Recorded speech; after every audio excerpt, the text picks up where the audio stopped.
O transtorno da personalidade narcisista, quanto o transtorno da personalidade borderline, são transtornos da personalidade, porque algumas pessoas desenvolvem, então, transtorno de personalidade narcisista e outras vão desenvolver o transtorno da personalidade borderline, ou mesmo um transtorno diferente desses dois mencionados, né? O que está por trás disso?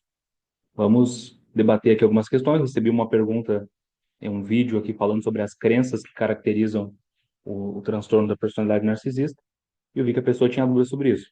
Parece que a pessoa parte do princípio de que, bom, ambos são transtornos da personalidade, ambos são do cluster B, ambos têm características em comum, mas por que que algumas desenvolvem algumas características e, portanto, recebem o diagnóstico de transtorno de personalidade narcisista e outras desenvolvem outras características, muito mais instabilidade, e aí desenvolvem o transtorno da personalidade borderline.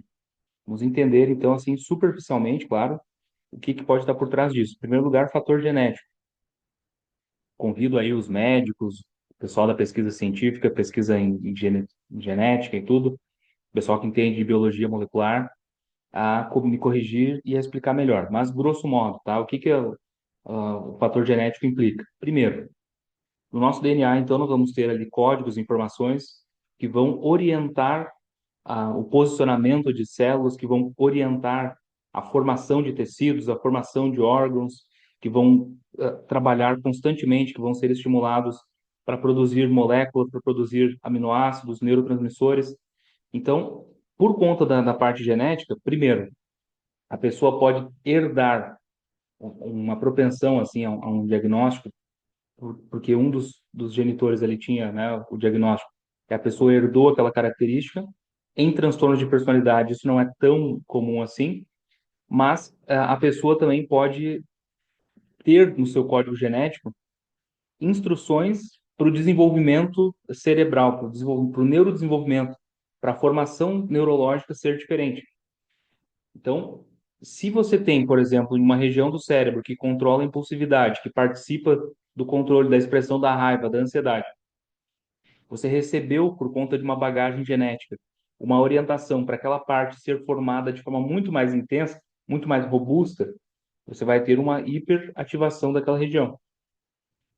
Primeira parte do fator genético. Segundo, se você recebeu orientações genéticas para formar o seu cérebro de forma comum, de forma típica, mas você tem, por conta da orientação genética, uma atividade de neurotransmissor hiperestimulada.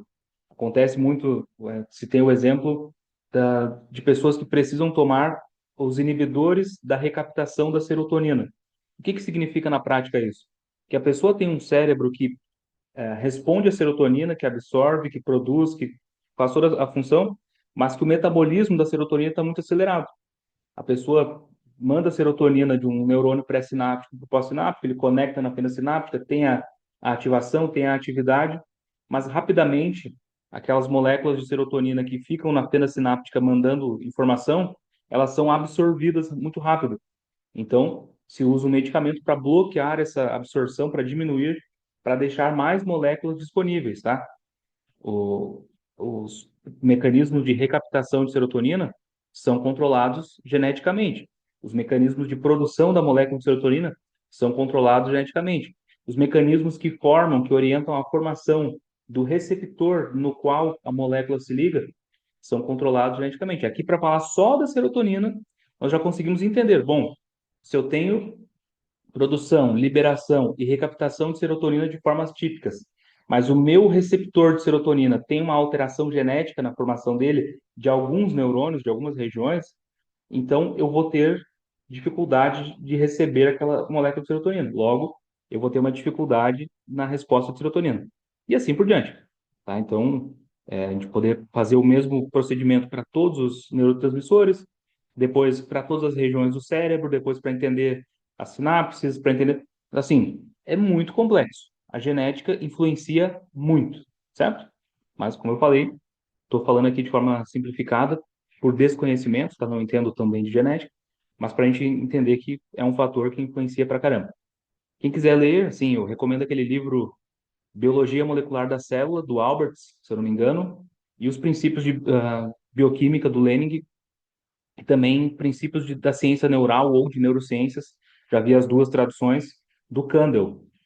Para mim, o terceiro é o melhor, né? Tem mais a ver com neurociência, claro, tem mais a ver com o que eu gosto, mas são livros, assim, bem técnicos, bem específicos, para quem quer entender melhor essa parte. Necessidades emocionais da infância. Ora, a pessoa que desenvolve transtorno de personalidade narcisista, ela não teve as mesmas necessidades emocionais privadas do que a pessoa, ou não da mesma forma que a pessoa que desenvolveu o transtorno de personalidade borderline. Aqui eu vou resumir também o tópico, mas perceba que assim, o que é a necessidade, tá? Como que se supre uma necessidade emocional? Então, primeiro, tão somente por eu existir, eu tenho uma necessidade em um nível que não é no mesmo nível, na mesma frequência, na mesma intensidade que todos os seres humanos do mundo. Pessoas diferentes vão ter a necessidade de uma forma diferente. Significa o quê? Que para aquela necessidade que eu tenho ser suprida, eu tenho que receber alguns tipos de estímulo. Então, tem todo um espectro de estímulos que me supre, mas tem todo um espectro de estímulos que iria me traumatizar, que iria me deixar privado, que seria insuficiente. Isso é a primeira parte. Segundo, os estímulos que o ambiente oferece. Então, tudo bem. Entendemos aqui, até por fatores genéticos já explicados no item anterior, por questões de temperamento, por questões subjetivas, que cada indivíduo vai ter a sua necessidade de uma forma. Depois, cada indivíduo recebe os estímulos de uma outra forma.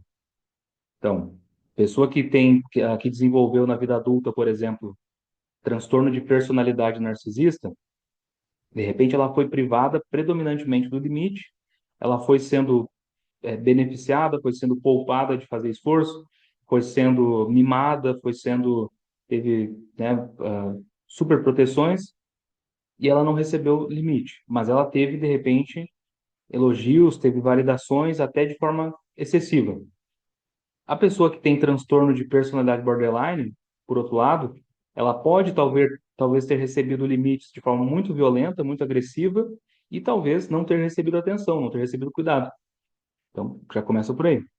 E uma outra coisa, como que o indivíduo consegue decodificar e absorver aquilo? Porque, vamos lá, então, eu, só por existir, eu tenho uma necessidade, você tem outra, a pessoa que você conhece tem outra, e assim por diante. Primeiro fator que influencia a primeira variável que influencia esse fator.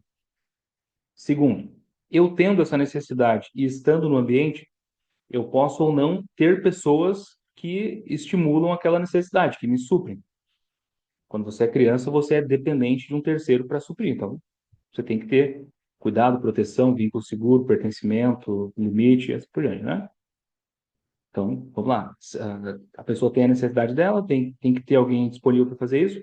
E terceiro, se por acaso o adulto está oferecendo a necessidade da forma que seria importante, mas a criança não consegue absorver aquilo, não consegue responder bem aquilo, ela também vai ter alguma alteração. Então a criança precisa de limite, ponto. Ela recebeu o limite, ponto. Só que na hora que ela recebeu o limite, a cognição dela não processou muito bem aquela informação. E ela percebeu o limite como uma invasão, como uma superproteção, como uma injustiça. Já vai ter algum efeito. Porque, veja, se eu percebo limite como injustiça, para o meu cérebro eu estou vivendo uma injustiça, não o atendimento de uma necessidade saudável. Parece óbvio quando a gente fala assim, mas é o que acontece. Então, isso entra na equação também. Pessoas que desenvolvem transtorno de personalidade narcisista respondem de uma forma a esse critério, pessoas que desenvolvem transtorno de personalidade borderline de outra forma, e pessoas que não desenvolvem nenhum dos dois transtornos de outra forma, tá? Ambiente mantenedor e ambiente modificador de estímulos iniciais. Isso aqui é um item muito importante. O que é um ambiente mantenedor? Então, o sujeito é uma criança, está sendo apresentado no mundo, ele recebe estímulos insuficientes de cuidado, atenção e carinho, então ele acha o mundo é um lugar perigoso, um lugar que não o protege, que não cuida dele, e ele está vulnerável. Beleza, isso ele aprendeu na infância. Quando ele vai para a adolescência, o ambiente mantém essa crença ou modifica? Porque ele pode ir para a adolescência, se conectar com pessoas, essas pessoas podem ser saudáveis, ele pode iniciar ali uma reparação parental limitada, ele pode engatar em um relacionamento, pode ir para um primeiro emprego, pode se conhecer profissionalmente e ele pode compensar isso.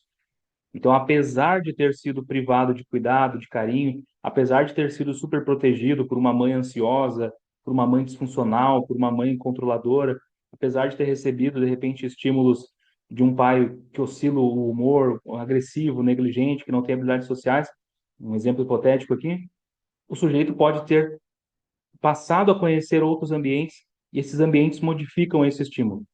Ou ele pode ir para ambientes que mantêm aquele estímulo. E aí, obviamente, não precisa muito aqui para entender que se o sujeito teve um estímulo muito disfuncional na infância, mas passou por um ambiente mantenedor, o resultado é um. Se ele passou um longo período por um ambiente modificador, se modifica, então o resultado é outro. Simples assim, tá? Um outro ponto importante que entra na equação. Então, por óbvio, a pessoa que desenvolve transtorno de personalidade narcisista teve um viés, teve uma influência, borderline, outro.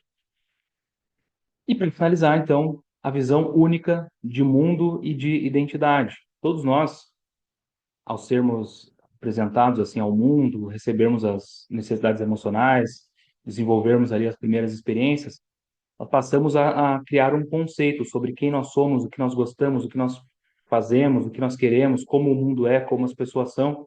Isso é uma visão única. Como eu falei nesses dois vídeos que vão ficar agora no final para vocês assistirem os dois, tá? Pessoas que têm transtorno de personalidade borderline, em geral, elas possuem 14 crenças disfuncionais e crenças muito específicas. Já o narcisista, ele possui 5 crenças igualmente disfuncionais, mas que são crenças específicas. O que é uma crença? Uma convicção. Eu acredito que A, B ou C. Então, eu creio que o mundo é assim. Ah, estão me falando tal coisa, estão me tratando de tal jeito, mas no fundo eu acredito que a intenção da pessoa, ou o que é comum nas pessoas borderline, não, tudo bem, a pessoa está falando, faz sentido, mas no fundo eu sinto, né? O borderline tem muito essa questão do sentimento. Ah, não, eu sinto, algo me diz, assim, o que é o algo? É a paranoia, é a desconfiança, né? Mas a pessoa acredita no sentimento dela. O que é isso? É uma visão de mundo.